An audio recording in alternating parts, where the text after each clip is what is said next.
ఆ అబ్బాయి campus placement కొట్టాడు సరే, ముందు నీకు రావాలి కదా ప్లేస్మెంట్. నీకు వస్తుందా క్యాంపస్ ప్లేస్మెంట్? ఇప్పుడు టాపిక్కా ఆ పెళ్ళి గురించి మాట్లాడమా. టాపిక్ అది కాకపోయినా ఈ పెళ్ళికి ఎవరు ఒప్పుకోరు. నేనైతే అసలుకి ఒప్పుకోను. మీ నాన్నైతే చంపేస్తాడు తెలిస్తే. దానికేం సమాధానం చెప్తావు? నా కర్మ. ప్లీజ్ మా ప్లీజ్ నా నచ్చినట్టు నన్ను మాట్లాడు. ప్లీజ్ కాదు, సరే ఆగు, చస్తానా కన్న పాపానికి. నేను మాట్లాడేసి వస్తాను మీ నాన్నతో. ఇక్కడే ఏంటి మీ అమ్మ ఏదో చెప్తుంది, లవ్వు కవ్వు అంట, ఎవడాడో?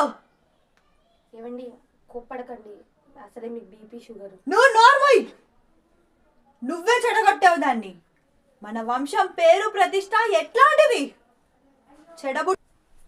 అయినా నాకు నా మాటకి విలువ లేనప్పుడు ఇంకా నేనెందుకు మీతో? ఛీ!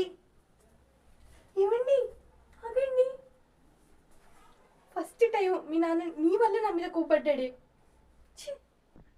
ఎందుకంత కోప్పడతారు? ఒకసారి మాట్లాడితే అర్థమవుతుంది కదా అబ్బాయి ఎట్లా అంటాడో ఏంది అని. కోప్పడ్డం అంటే ఏంటో నేను చూపిస్తాను నీకు. అమ్మా ఏదైనా కానీ కూర్చొని మాట్లాడుకుందాం, సెటిల్ చేసుకుందాం. మనం గాంధీ గారు చెప్పినట్టు వైలెన్స్ వద్దు మనకి. ప్లీజ్ సెటిల్ చేసుకుందాం, నో వైలెన్స్.